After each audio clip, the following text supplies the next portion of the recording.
नमस्कार, मैं जाहिर रिमाइंड्स एजुकेशन में आप बीएड, एमएड और पीटीसी के सभी तालीमार्थियों का बहुत-बहुत स्वागत करता हूं। सीटेट यानी सेंट्रल टीचर एलिजिबिलिटी टेस्ट में पियाजे, कोलबर्ग और वाइगोत्स्की के सिद्धांत पेपर 1 में भी और सीटेट पेपर 2 में भी अत्यधिक इस चैप्टर 5 से अत्यधिक प्रश्न निकलते हैं, अत्यधिक ओएमआर एमसीक्यू निकलते हैं।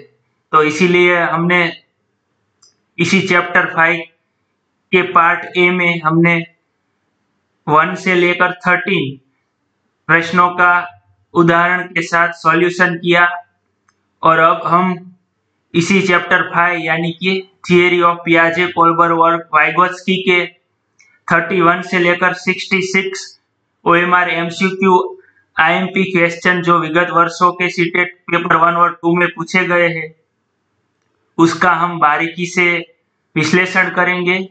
तो अब हम आगे बढ़ते हैं।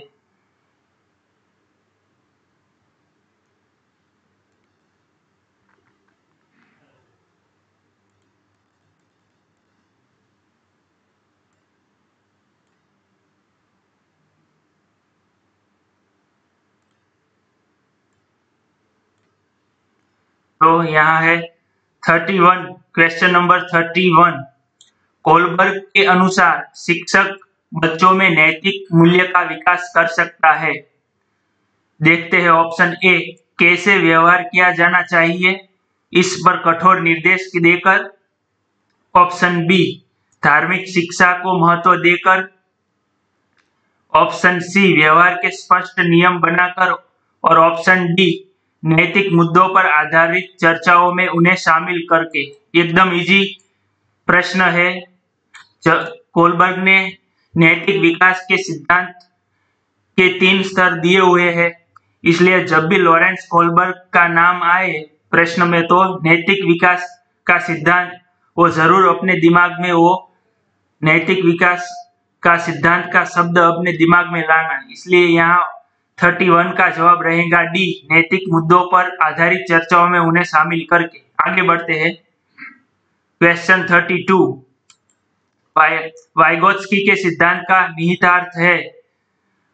तो यहाँ वाइगोत्स्की जब भी क्वेश्चन में आए तो मैंने पिछले वीडियो में भी कहा था कि सामाजिक और सांस्कृतिक सिद्धांत वाइगोत्स्की ने दिया हुआ है, इसलिए सामाजिक सांस्कृतिक महत्व वाइगोत्स्की ने दिया है। साथ ही साथ सामाजिक मूल्यों और शिक्षक की भूमिका और बालक के जीवन में बालक से बड़े यानी उसके वयस्कों की भूमिका को भी वाइगोत्स्की ने महत्व दिया हुआ है। तो हम यहाँ देखते हैं ऑप्शन, प्रारंभिक व्याख्या के बाद कठिन सवालों को हल करने में बच्चों की सहायता न करना, ये भी ऑप्शन नहीं आएगा। उन बच्चों की संगति में श्रेष्ठतम रूप से सीख सकते हैं जिनका बुद्धि लब्धांक यानी कि बुद्धि आईक्यू उनके बुद्धि लब्धांक से कम होता है, तो ये भी नहीं, ऑप्शन नहीं आएगा। सहयोगात्मक समस्या समाधान, ये बिल्कुल सही है। यहाँ 32 का जवाब रहेगा सी, वाइगोत्स्की के सिद्धांत का सहयोगात्मक समस्या समाधान ही निहितार्थ होता है, क्योंकि बच्चा जो है वाइगोत्स्की ने अपने सामाजिक सांस्कृतिक सिद्धांत में कहा है कि बालक संयोग यानी कि बालक जो होता है वो अपने बड़ों की या फिर शिक्षक की सहायता से कुछ ना कुछ सीखता रहता है और साथ ही साथ वो अपने समवयस्क अपनी कक्षा के समवयस्क छात्रों के साथ मिलकर सहयोग कर भी वो समस्या का समाधान निकाल लेता है। तो यहाँ 32 में सी ऑप्शन बेटर रहेगा, उचित रहेगा, इसलिए 32 का जवाब रहेगा सी। आगे बढ़ते हैं। स्व केंद्रित अवस्था, प्रश्न नंबर 33, स्व केंद्रित अवस्था होती है बालक के। तो यहाँ कहीं ना कहीं स्व केंद्रित अवस्था की समय अवधि सीटेट में यूपी टेट में पूछी गई है। तो देखते हैं ऑप्शन, जन्म से 2 वर्ष तक, बी 3 से 6 वर्ष तक, सी 7 वर्ष से किशोरावस्था से और ऑप्शन डी किशोरावस्था से। तो यहाँ जवाब रहेगा बी 3 से 6 वर्ष तक। तो 33 का रहेगा बी। आगे बढ़ते हैं। पियाजे मुख्यतः डैश खाली जगह के क्षेत्र में योगदान के लिए जाने जाते हैं। जब भी जीन पियाजे का नाम आए तो अपने दिमाग में संज्ञानात्मक विकास का सिद्धांत उन्होंने दिया हुआ है, वो जरूर अपने दिमाग में लाना। इसीलिए यहाँ जवाब रहेगा बी संज्ञानात्मक विकास। पियाजे के मुख्यतः संज्ञानात्मक विकास के क्षेत्र में योगदान के लिए जाने जाते हैं। आगे बढ़ते हैं। क्वेश्चन नंबर 35 आपकी मोबाइल स्क्रीन पर। बालकों की सोच अमूर्तता की अपेक्षा मूर्त अनुभवों एवं वृत्तियों से होती है, यह अवस्था है। देखते हैं ऑप्शन 7 से 12 वर्ष तक, ऑप्शन बी 12 वर्ष से वयस्क तक, ऑप्शन सी 12 से 7 वर्ष तक, या फिर ऑप्शन डी जन्म से 2 वर्ष तक। तो यहाँ जवाब रहेगा ऑप्शन ए 7 से 12 वर्ष तक।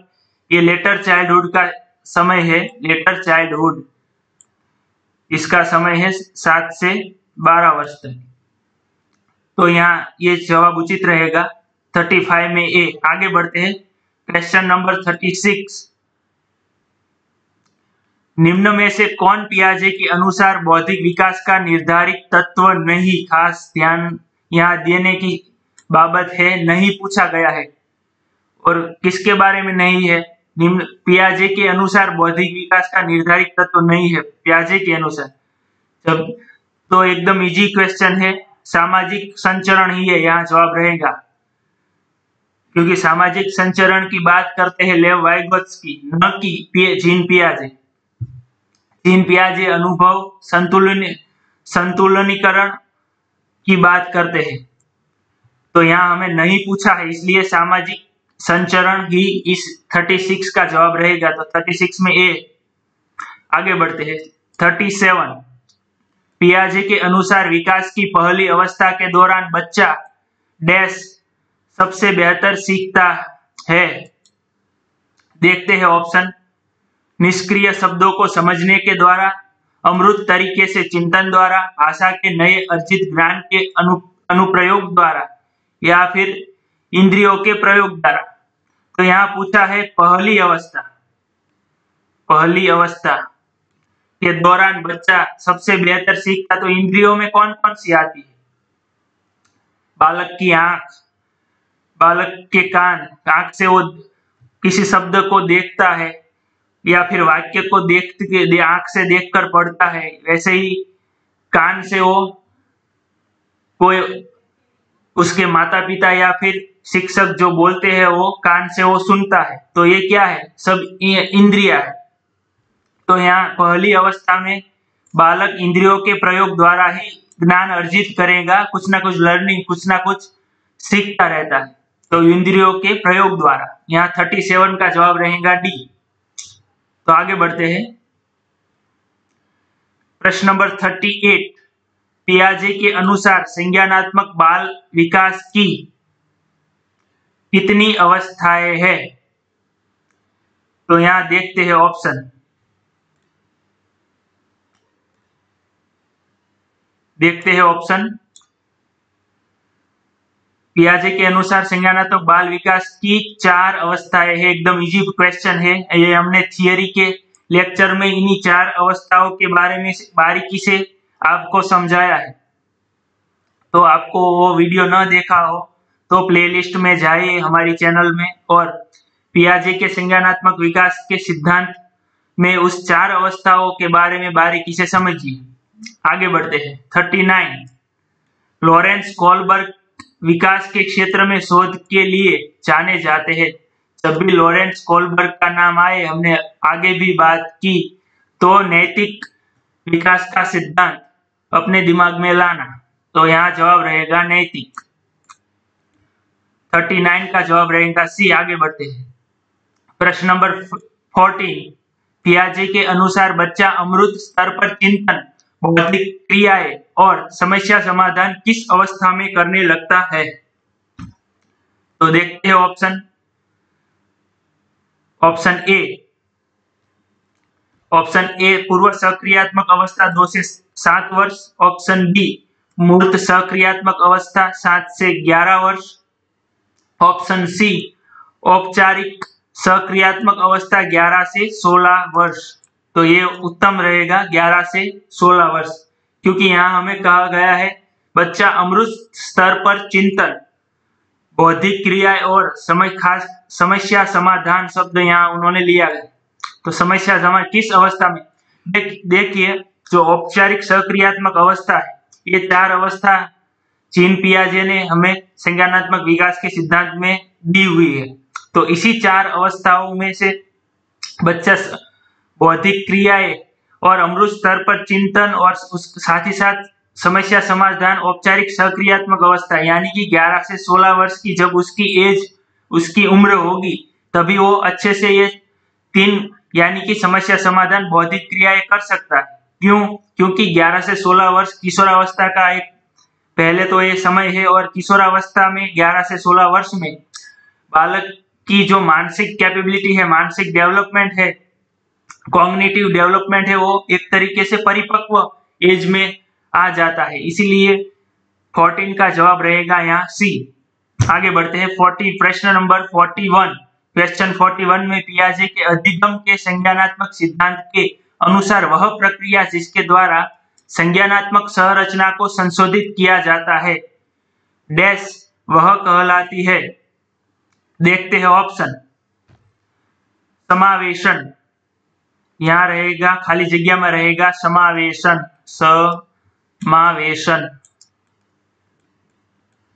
समावेशन। तो समावेशन जवाब रहेगा 41 का ऑप्शन सी। आगे बढ़ते हैं प्रश्न नंबर 42। कोलबर्ग के अनुसार सही और गलत प्रश्नों के बारे में निर्णय लेने में शामिल चिंतन प्रक्रिया को कहा जाता है। यहाँ कोलबर्ग ने के बारे में पूछा गया है। तो कोलबर्ग में नैतिक विकास का सिद्धांत के 3 स्तर दिए हुए हैं, और साथ ही साथ यहाँ सही और गलत प्रश्नों के बारे में निर्णय लेने में शामिल चिंतन की बात यहाँ सीटेट में पूछी गई है विगत वर्षों के पेपर में। तो देखते हैं जवाब रहेगा नैतिक तर्कणा। 52 का जवाब रहेगा नैतिक तर्कणा, यानी कि जब बालक सही और गलत के बारे में सोचता है तो उसे नैतिक तर्कणा कहा जाता है। तो 42 का भी जो आंसर रहेगा। आगे बढ़ते हैं। एक विद्यार्थी अपने समकक्ष व्यक्तियों के समूह के प्रति आक्रामक व्यवहार करता है। ये 43 केस स्टडी है चाइल्ड डेवलपमेंट में एक तरीके से। तो देखते हैं, एक विद्यार्थी अपने समकक्ष व्यक्तियों के समूह के प्रति आक्रामक व्यवहार करता है और विद्यालय के मानदंडों को नहीं मानता। इस विद्यार्थी को भावात्मक क्षेत्र में सहायता की आवश्यकता है। तो यहाँ जवाब रहेगा भावात्मक क्षेत्र, ऑप्शन ए। 43 का जवाब रहेगा ऑप्शन ए, भावात्मक क्षेत्र। आगे बढ़ते हैं। पियाजे के अनुसार प्रश्न 44। पियाजे के अनुसार संज्ञानात्मक विकास के किस चरण पर बच्चा वस्तु स्थायित्व शब्द लिया है, यहाँ पे वस्तु स्थायित्व को प्रदर्शित करता है। तो यहाँ रहेगा 44 का जवाब सी, संवेदी प्रेरक चरण, संवेदी प्रेरक चरण, ऑप्शन सी सही रहेगा। क्योंकि बालक में वस्तु स्थायित्व को प्रदर्शित संवेदी प्रेरक चरण में ही बालक वस्तु स्थायित्व को प्रदर्शित करता है। देख लीजिए वस्तु स्थायित्व क्या है।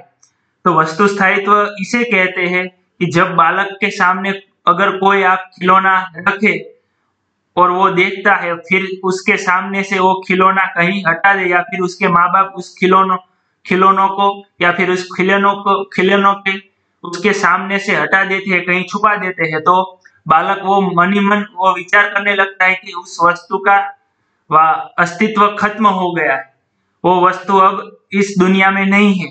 उसे वस्तु स्थायित्व का गुण कहते हैं कि बालक के सामने से खिलौनों को हटाकर कहीं छुपा देना, और बालक मन में ये विचार करता है कि वो अब इस दुनिया में वो वस्तु का अस्तित्व है ही नहीं, वैसा जन्म से लेकर 2 वर्ष यानी कि शेषावस्था में ऐसा ज्यादातर बालक में मानसिक क्रिया में पाया जाता है, वैसा जीन पियाजे अपने संज्ञानात्मक विकास के सिद्धांत में भली भांति हमें समझाते हैं। तो यहाँ रहेगा ऑप्शन सी, संवेदी प्रेरक चरण। आगे बढ़ते हैं। प्रश्न नंबर 45, निम्न सिद्धांतों में से कौन बच्चे के बौद्धिक विकास के 4 चरणों यानी कि संवेदी चालक, पूर्व परिचालन, सुदृढ़ परिचालन एवं औपचारिक परिचालन को चिन्हित करता है? एकदम इजी प्रश्न है। कॉग्निटिव डेवलपमेंट यानी कि संज्ञानात्मक विकास के सिद्धांत किसने दिए हैं? जीन पियाजे ने। तो यहाँ जवाब रहेगा सी, जीन पियाजे का संज्ञानात्मक सिद्धांत, जीन पियाजे का संज्ञानात्मक विकास का सिद्धांत। 55 में ऑप्शन सी। आगे बढ़ते हैं।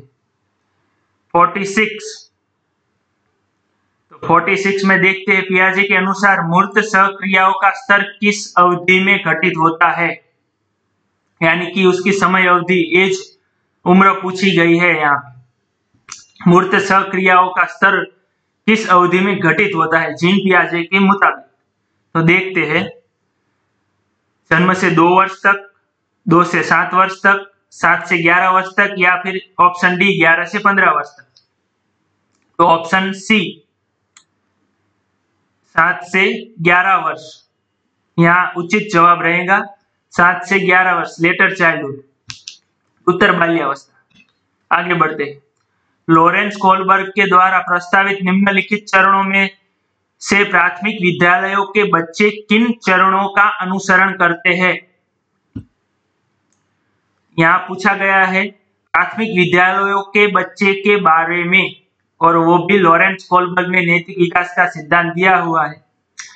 तो देखते हैं ऑप्शन, आज्ञा पालन और दंड उन्मुखीकरण, 2 व्यक्तिकता और विनिमय, 3 अच्छे अतः व्यक्तिक संबंध, 4 सामाजिक अनुबंध और व्यक्तिगत अधिकार। तो यहाँ देखते हैं ऑप्शन, कुट में दिया गया है ए 2 और 1, बी 2 और 4, सी 1 और 4 और डी 1 और 3। तो यहाँ रहेगा ऑप्शन ए 2 और 1, यानी कि आज्ञा पालन और दंड उन्मुखीकरण और व्यक्तिक और विनिमय, ये दोनों जवाब रहेंगे ऑप्शन ए में, यानी कि 1 और 2 या फिर 2 और 1। क्वेश्चन ए सही जवाब रहेगा 47 का। आगे बढ़ते हैं। प्रश्न नंबर 48 केस स्टडी है। कर्नेल सिंह कानून कार्यवाही तथा खर्चों के बावजूद आय कर नहीं देते यानी इनकम टैक्स। वे सोचते हैं कि वे एक भ्रष्ट सरकार को समर्थन नहीं दे सकते जो अनावश्यक बांधों यानी कि नदी में बांध बनाते हैं, वो अनावश्यक बांधों के निर्माण पर लाखों रुपए खर्च करती है। वे संभवतः कोलबर्ग के नैतिक विकास की किस अवस्था में है? तो जवाब रहेगा पश्चिम परंपरागत। तो यहाँ 48 का जवाब रहेगा बी, पश्चिम परंपरागत। आगे बढ़ते हैं। 49 में एक शिक्षिका अपनी कक्षा से कहती है, सभी प्रकार के प्रदत्त कार्यों का निर्माण इस प्रकार किया गया है कि प्रत्येक विद्यार्थी अधिक प्रभावशाली ढंग से सीख सके, अतः सभी विद्यार्थी बिना किसी अन्य की सहायता से अपना कार्य पूर्ण करें। वह कोलबर्ग के किस नैतिक विकास के चरण की ओर संकेत दे रही है? तो यहाँ जवाब रहेगा, ऑप्शन देख लेते हैं। पूर्व औपचारिक चरण 2 व्यक्तिकता और विनिमय, ऑप्शन बी औपचारिक चरण 4 कानून और व्यवस्था, ऑप्शन सी पर औपचारिक चरण 5 सामाजिक संविदा। तो यहाँ ऑप्शन सी रहेगा, पर औपचारिक चरण सामाजिक संविदा। ये जवाब रहेगा यहाँ option C. Sorry, option B रहेगा, ऑप्शन सी यहाँ जवाब नहीं रहेगा। औपचारिक चरण कानून और व्यवस्था कानून और व्यवस्था, क्योंकि यहाँ स्टडी में हमने प्रश्न में पूछा गया है कि सभी प्रकार के प्रदत्त कार्यों का निर्माण इस प्रकार किया गया है कि प्रत्येक विद्यार्थी अधिक प्रभावशाली ढंग से सीख सके। प्रदत्त कार्यों का निर्माण यानी कहीं ना कहीं वो एक व्यवस्था के बारे में हमें निर्देश देता है।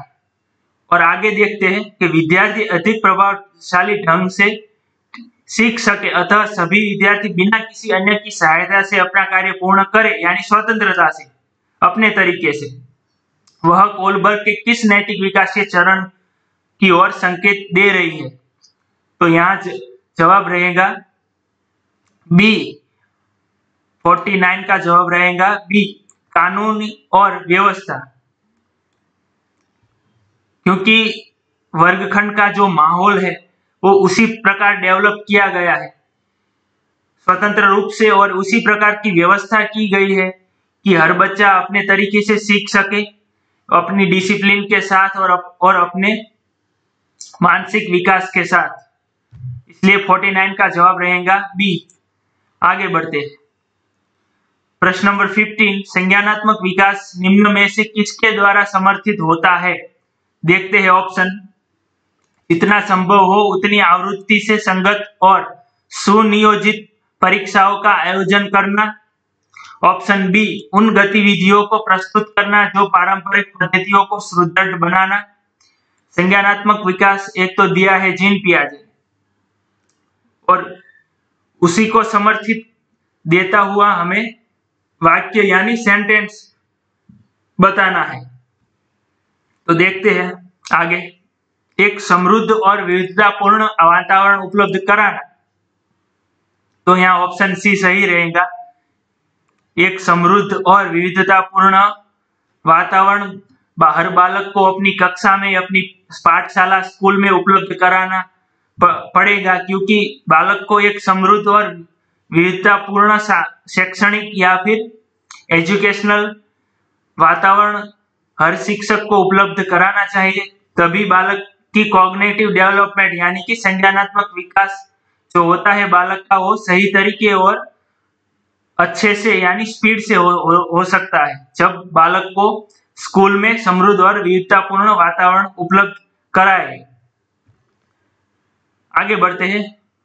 51 क्वेश्चन 51 में वाइगोत्स्की के सिद्धांत में विकास में निम्नलिखित में से कौन से पहलू की उपेक्षा शब्द यहाँ लिया गया है? उपेक्षा होती है यानी कि कौन सा पहलू नहीं है वाइगोत्स्की के सिद्धांत में? तो जब वाइगोत्स्की का नाम आए तो पहले ही उन्होंने क्या दिया है? सामाजिक सांस्कृतिक सिद्धांत और भाषा को महत्व दिया है। तो ये तीन तो नहीं आएंगे, क्योंकि वो इस तीन में तो उन्होंने उस पर ज्यादा महत्व दिया है, सामाजिक सांस्कृतिक और भाषा पर। यहाँ हमको पूछा गया है उपेक्षा। वाइगोत्स्की जैविक बाबतों की उपेक्षा करते हैं, यानी वही उपेक्षा यानी कौन सा नहीं है, कौन सा नहीं है। नहीं की जगह यहाँ सीटेट में एक स्मार्ट तरीके से उपेक्षा शब्द रख दिया गया है, इसलिए इस प्रश्न को बारीकी से पढ़कर जवाब देना। तो ऑप्शन सी रहेगा 51 में जैविक। आगे बढ़ते हैं। 1 वर्ष तक 52 1 वर्ष तक के शिशु जब आंख, कान व हाथों से सोचते हैं, ये इंद्रिय हो गए। जब आंख से बालक किसी वाक्य, सेंटेंस या फिर शब्द को पढ़ता है, कान से वो किसी की आवाज सुनता है, तो ये क्या है? ज्ञानेंद्रिय है सब। तो निम्नलिखित में से कौन सा स्तर शामिल होता है जब बालक आंख, कान व हाथों से सोचते हैं या फिर लर्निंग करते हैं? देखते हैं ऑप्शन। मूर्त सक्रियात्मक स्तर, ये भी नहीं आएगा। पूर्व सक्रियात्मक स्तर, ये भी नहीं आएगा। अमृत सक्रियात्मक स्तर, ये भी नहीं आएगा। ऑप्शन सी आएगा, इंद्रिय जनित गामक स्तर। तो यहाँ ऑप्शन सी, क्योंकि आंख जो होती है वो ज्ञानेंद्रिय है, फिजिकल ज्ञानेंद्रिय है, फिजिकल। साथ ही साथ कान है, वो भी फिजिकल ज्ञानेंद्रिय है, जिसे बालक ज्ञान अर्जित करता है, कुछ ना कुछ सीखता है, समझता है, या फिर यूं कह लीजिए कि वो सोचता है। तो आगे बढ़ते 52 का जवाब रहेगा सी, इंद्रिय जनित भ्रामक स्तर। आगे बढ़ते हैं 53, रिया कक्षा में पिकनिक तय करने हेतु ऋषभ से सहमत नहीं है, असहमत नहीं है। वह सोचती है कि बहुमत से अनुकूल बनाने के लिए नियमों का संशोधन किया जा सकता है। यह सहपाठी विरोध पियाजे के अनुसार निम्नलिखित में से किससे संबंधित है? देखो यहाँ पर्यटन प्रवास में जाना, यहाँ प्रवास के लिए बात चल रही है, पिकनिक की बात चल रही है। तो ऋषभ जो है वो प्रस्ताव रखता है कि हम सब कक्षा वाले एक साथ पिकनिक मनाने जाए। वो सबको ये पूछता है। तो यहाँ रिया सोचती है, क्योंकि वो सहमत नहीं है, क्योंकि अभी तक बहुमत नहीं बनी।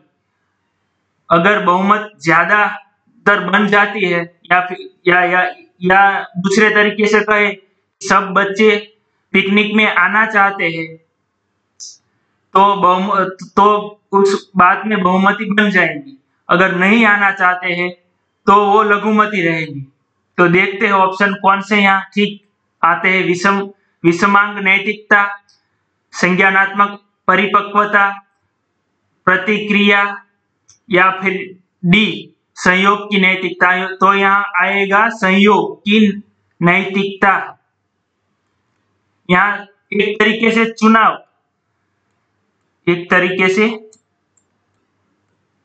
चुनाव का विचार आप ले लीजिए तो आपको बहुत आसानी रहेगी। तो अगर क्लास में बहुमति बन जाती है तो पर्यटन पिकनिक में जाना होगा। अगर बहुमति नहीं बनती है तो वो कैंसिल करना पड़ेगा, प्रवास या पर्यटन या पिकनिक। तो यहाँ 53 का जवाब रहेगी। तो ये पूरी प्रक्रिया को सहयोग की नैतिकता से संबंधित हम रखते हैं। तो 53 का जवाब रहेगा डी, सहयोग की नैतिकता। आगे बढ़ते हैं 54, एक शिक्षिका को एक समान ग्लासों को प्रदर्शित करती है जो जूस की समान मात्रा से भरे हुए हैं। वह उन्हें दो भिन्न ग्लासों में खाली करती है, जिनमें से एक लंबा है और दूसरा ग्लास चौड़ा है। वह बच्चों को इस ग्लास की पहचान करने के लिए कहती है जिसमें जूस ज्यादा है। बच्चे प्रत्युत्तर देते हैं कि लंबे ग्लास में जूस क्या है, ज्यादा है। एक ग्लास चौड़ा है, यानी उसका क्षेत्रफल है, बड़ा है, इसलिए जो चौड़ा या फिर क्षेत्रफल बड़ा ग्लास होगा वो एक देखने के तरीके से कम उसमें जूस भरा है ऐसा लगेगा। मगर जो लंबा ग्लास है उसकी चौड़ाई या क्षेत्रफल कम है, इसलिए वो उसमें जूस भरने पर वो ज्यादा लगेगा। तो पूछा गया है शिक्षिका के बच्चों को डैश कठिनाई है। एकदम इजी प्रश्न, आप उसको बारीकी से समझेंगे तो विकेंद्रीकरण की कठिनाइयां यहाँ बच्चों को पड़ रही है, क्योंकि जो जूस का विकेंद्रीकरण अलग अलग क्षेत्रफल वाले ग्लासों में किया गया है, या फिर यूं कह लीजिए कि अलग अलग क्षेत्रफल या फिर आकार वाले गालों में एक ग्लास लंबा है और ये दूसरा ग्लास चौड़ा है। तो नेचुरली देखने से तो लंबे ग्लास में ही ज्यादा जूस लगेगा, मगर जो चौड़ा ग्लास है उसमें भी उतना ही जूस है जितना लंबे ग्लास में है, मगर वो उसकी चौड़ाई के या फिर उस जूस के विकेंद्रीकरण के कारण वो कम लगता है देखने के तरीके से। अगर वो उसको आप मापोगे लीटर में या फिर ml में तो आपको सही लगेगा। तो यहाँ विकेंद्रीकरण 54 का जवाब रहेगा ऑप्शन सी, विकेंद्रीकरण की कठिनाई या खामी बच्चों में दिखाई दे रही है, विकेंद्रीकरण। तो आगे बढ़ते हैं प्रश्न नंबर 55। तो 55 में देखते हैं अध्यापिका ने ध्यान दिया कि पुष्पा अपने आप किसी एक समस्या का समाधान नहीं कर सकती है, फिर वह एक वयस्क या साथी के मार्गदर्शन की उपस्थिति में ऐसा करती है। इस मार्गदर्शन को कहते हैं। देख लीजिए, ये केस स्टडी ली गई है। लेव वाइगोत्स्की ने जो सामाजिक सांस्कृतिक सिद्धांत दिया हुआ है उसमें वो बच्चों को सहारा देने की या फिर बच्चों को या फिर बालक को अपने बड़े या फिर अपने वयस्कों से मदद लेकर सीखने की बात वो करते हैं।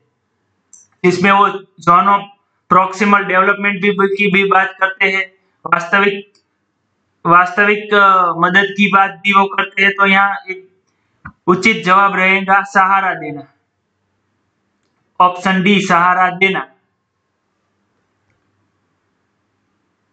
आगे बढ़ते हैं 56। पियाजे के सिद्धांत के अनुसार निम्नलिखित में से कौन सा व्यक्ति के संज्ञानात्मक विकास यानी कॉग्निटिव डेवलपमेंट को प्रभावित नहीं या खास ध्यान देने की बाबत है, नहीं पूछा गया है, प्रभावित नहीं करेगा। तो एकदम इजी सामाजिक अनुभव की बात जो है वो लेव वाइगोत्स्की करते हैं। सामाजिक अनुभव की बात वाइगोत्स्की करते हैं, न कि पियाजे। तो यहाँ 56 का जवाब रहेगा सामाजिक अनुभव। भाषा परिपक्वता और क्रियाकलाप की बात तो पियाजे भी अपने संज्ञानात्मक विकास के सिद्धांत में बारीकी से करते हैं, परिपक्वता और क्रियाकलाप में। तो यहाँ नहीं में सामाजिक अनुभव। 56 का जवाब रहेगा बी। आगे बढ़ते हैं 57। वाइगोत्स्की के सामाजिक सांस्कृतिक सिद्धांत के अनुसार ऑप्शन ए संस्कृति और भाषा विकास में महत्वपूर्ण भूमिका निभाते हैं। बिल्कुल सही। 57 का जवाब रहेगा ए, संस्कृति और भाषा विकास में महत्वपूर्ण भूमिका निभाते हैं। तो 57 में ए जवाब रहेगा। आगे बढ़ते हैं 58। निम्नलिखित कथनों में से कौन सा वाइगोत्स्की के द्वारा प्रस्तावित विकास तथा अधिगम के बीच संबंध का सर्वश्रेष्ठ रूप सार प्रस्तुत करता है? देखते हैं ऑप्शन। विकास अधिगम से स्वाधीन है, ऑप्शन बी अधिगम एवं विकास समानांतर प्रक्रियाएं है, ऑप्शन सी विकास प्रक्रिया अधिगम से पीछे रह जाती है। यहाँ वाइगोत्स्की के जो सामाजिक सांस्कृतिक सिद्धांत दिया हुआ है, तो यहाँ वाइगोत्स्की की दृष्टि से हमें पूछा गया है क्वेश्चन। आगे देखते हैं ऑप्शन डी विकास अधिगम का समानार्थक है। तो यहाँ जवाब रहेगा ऑप्शन बी अधिगम एवं विकास समांतर प्रक्रिया है। तो 58 का जवाब रहेगा ऑप्शन बी अधिगम एवं विकास। अधिगम यानी सीखना, लर्निंग करना, पढ़ना, और विकास वो एक समांतर प्रक्रिया है, वो समान तरीके से चलती रहती है। वैसा वाइगोत्स्की अपने सामाजिक सांस्कृतिक सिद्धांत में हमें भली भांति समझाते हैं। आगे बढ़ते हैं तो 58 में जवाब रहेगा बी। आगे बढ़ते हैं 59। कोलबर्ग के सिद्धांत के पूर्व परंपरागत स्तर के अनुसार कोई नैतिक निर्णय लेते समय एक व्यक्ति निम्नलिखित में से किस तरफ प्रवृत्त होगा? यहाँ कोलबर्ग ने नैतिक विकास का सिद्धांत दिया हुआ है। देखते हैं ऑप्शन। व्यक्तिगत आवश्यकता तथा इच्छाएं, व्यक्तिगत मूल्य, सी पारिवारिक अपेक्षाएं, या फिर डी अंतर्निहित संभावित दंड। तो यहाँ 59 का जवाब रहेगा डी अंतर्निहित संभावित दंड। आगे बढ़ते हैं प्रश्न नंबर 16 यानी 16 बच्चों के बारे में निम्नलिखित कथनों में से किस कथन से वाइगोत्स्की सहमत होते? एक तो वाइगोत्स्की ने जब नाम आए तो सामाजिक सांस्कृतिक शब्द अपने दिमाग में लाना, सभी बीएड और एमएड के सभी तालीमार्थी। देखते हैं ऑप्शन। बच्चे तब सीखते हैं जब उनके लिए आकर्षक पुरस्कार निर्धारित किए जाए। ये बात कहीं वाइगोत्स्की ने नहीं की है। बच्चों के चिंतन को तब समझा जा सकता है जब प्रयोगशाला में पशुओं पर प्रयोग किए जाए। एक तो एकदम गलत है, एकदम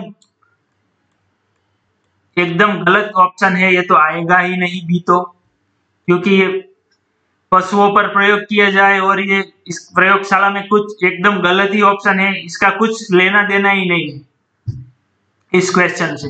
बच्चे जन्म से शैतान होते हैं, ये भी एकदम गलत ऑप्शन है। तो ऑप्शन डी सही रहेगा यहाँ पे, ऑप्शन डी। बच्चे समवयस्कों और वयस्कों के साथ सामाजिक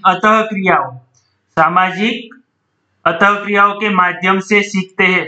देखो, बच्चे जो होते हैं वो कुछ ना कुछ अपनी पाठशाला या स्कूल के समवयस्क छात्रों या फिर अपने कक्षा में पढ़ने वाले समवयस्क छात्रों से कुछ ना कुछ सीखते रहते हैं, उसके साथ ग्रुप बनाकर या फिर ग्रुप स्टडी कर और सामाजिक अंतःक्रिया अपने मोहल्लों के मित्रों के साथ वो खेलता है, तो और साथ ही साथ ग्रुप बनाता है, तो वो ग्रुप स्टडी से भी कुछ ना कुछ सामाजिक अंतःक्रिया करके सीखता रहता है।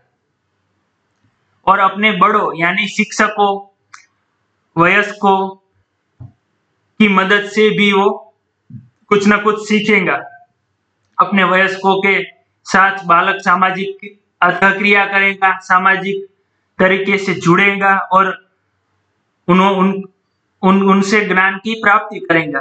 तो यहाँ बच्चे समवयस्क और वयस्कों के साथ सामाजिक अंतःक्रियाओं के माध्यम से सीखते हैं। तो 16 का जवाब रहेगा डी। प्रश्न नंबर 61, पियाजे के अनुसार 2 से 7 वर्ष के बीच का एक बच्चा संज्ञानात्मक विकास की डैश अवस्था में है। यहाँ 2 से 7 वर्ष की संज्ञानात्मक अवस्था का नाम हमें पूछा गया है। जो 4 अवस्थाएं जीन पियाजे ने दी हुई है उसमें 2 से 7 वर्ष की संज्ञानात्मक अवस्था का नाम हमें पूछा गया है। तो एकदम इजी है, पूर्व सक्रियात्मक। यहाँ जवाब रहेगा डी, पूर्व सक्रियात्मक। तो प्रश्न नंबर 61 में जवाब रहेगा डी, पूर्व सक्रियात्मक, यानी कि 2 से 7 वर्ष, 2 से 7 वर्ष की ये समय अवधि है। आगे बढ़ते हैं। नवीन जानकारी को शामिल करने के लिए वर्तमान स्कीमा यानी अवधारणा में बदलाव की प्रक्रिया डैश कहलाती है। एकदम इजी है। स्कीमाओं के बारे में जीन पियाजे ने अपने संज्ञानात्मक विकास के सिद्धांत में भली भांति हमें समझाया है। एक तो स्कीमा किसे कहते हैं? बच्चा हर रोज स्कूल जाता है तो वो स्कूल जाते समय यूनिफॉर्म पहनेगा, पैरों में जूते पहनेगा, तो वो अपने हाथों से जब अपने पैरों में जूते पहनता है अपने हाथों की मदद से, तो वो पैरों की तरफ देखेगा भी नहीं और वो जूते पहन लेगा। क्यों पहन लेगा? क्योंकि हर रोज वो उसका रूटीन हो चुका होता है, वो हर रोज जूते पहनता है। तो हर रोज की ये जो रूटीन क्रियाएं हैं उसे ही हम स्कीमा कहते हैं या फिर उसे ही जीन पियाजे स्कीमा कहते हैं। तो यहाँ एकदम इजी क्वेश्चन है। 62 का जवाब रहेगा आत्मसातीकरण। क्या जवाब रहेगा? आत्मसातीकरण। 62 का जवाब है ए, आत्मसातीकरण। आगे बढ़ते हैं। 63, मानसिक संरचनाएं जो चिंतन के निर्माण प्रखंड है, इसके लिए पियाजे ने किस शब्द यानी कि पद का प्रयोग किया है? मानसिक संरचनाओं के लिए या फिर उसके चिंतन के लिए निर्माण प्रखंड है, उसके बारे में जीन पियाजे के किन शब्दों से हमें समझाया है? हमने आगे भी बात की, अभी बात मैं करता हूं। हर रोज उसकी रूटीन क्रियाएं जो होती है उसे ही हम या फिर जीन पियाजे स्कीमा कहते हैं। तो जवाब में रहेगा सी, स्कीमाएं या फिर अवधारणाएं या फिर स्कीमा।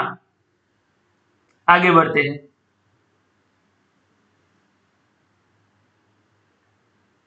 प्रश्न नंबर 64, वाइगोत्स्की के अनुसार बच्चे स्वयं से क्यों बोलते हैं?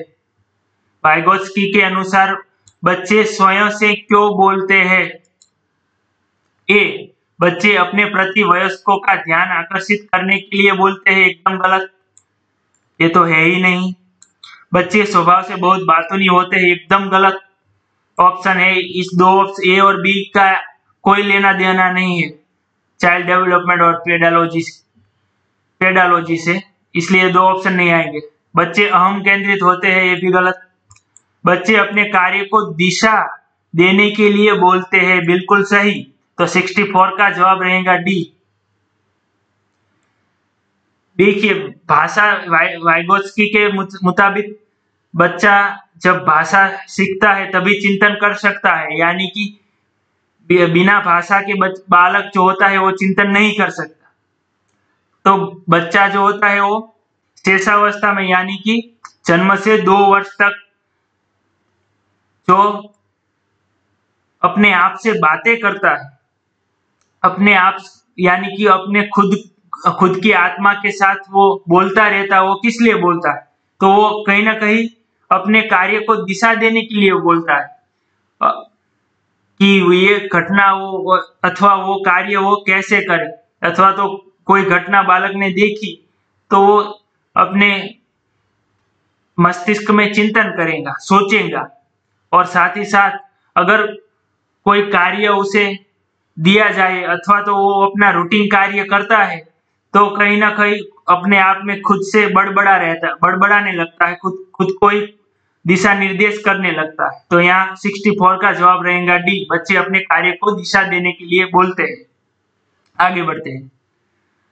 65, अमूर्त वैज्ञानिक चिंतन के लिए क्षमता का विकास निम्नलिखित अवस्थाओं में से किसकी एक विशेषता है? यहाँ शब्द लिया गया है अमूर्त वैज्ञानिक चिंतन, निम्नलिखित अवस्थाओं में किसकी एक विशेषता है? एकदम इजी क्वेश्चन है। औपचारिक सक्रियात्मक अवस्था, औपचारिक सक्रियात्मक अवस्था। देखिए, औपचारिक सक्रियात्मक अवस्था में बालक की उम्र जो होती है 11 साल से 15 साल की, यानी कुछ ना कुछ किशोरावस्था में बालक प्रवेश कर लेता है इस अवस्था में। तो किशोरावस्था में बालक की जो मानसिक डेवलपमेंट है, मानसिक परिपक्वता एकदम हाई हो जाती है। उसका मानसिक चिंतन करने का, उसका सोच विचार करने का, उसकी थिंकिंग कैपेबिलिटी एकदम हाई लेवल हो जाती है, उच्च हो जाती है। इसलिए वो अमूर्त वैज्ञानिक चिंतन करता है। तो वो औपचारिक सक्रियात्मक अवस्था में ही अमूर्त वैज्ञानिक चिंतन करेगा। वैसा जीन पियाजे अपने संज्ञानात्मक विकास के सिद्धांत में कहते हैं। हम अब आगे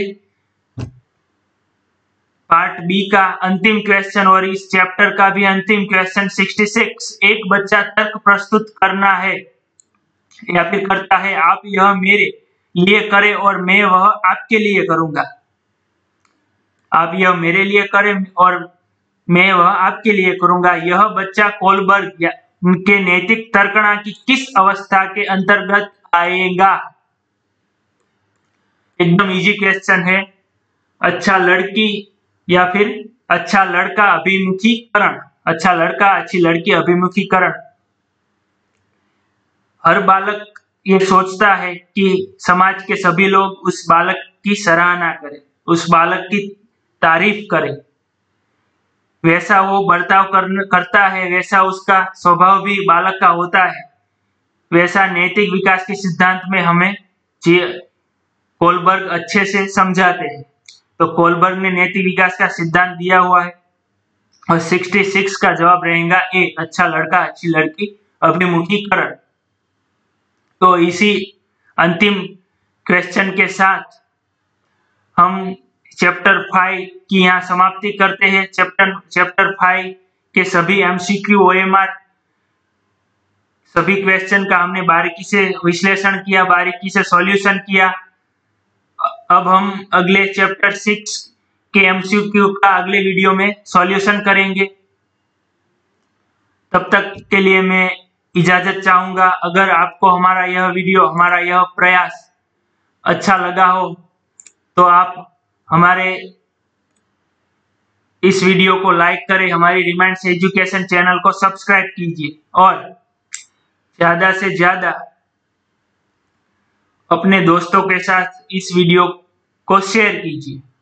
तब तक मैं इजाजत चाहूंगा। हमारी टेलीग्राम चैनल रिमाइंड्स एजुकेशन के साथ जुड़े ताकि आपको हमारे नए वीडियो की लिंक वहां से मिल सके और साथ ही साथ सभी क्वेश्चन की पीडीएफ भी मिल सके और सीटेट की जो अगली एग्जाम आने वाली है उसके बारे में भी आपको जानकारी प्राप्त हो सके। धन्यवाद।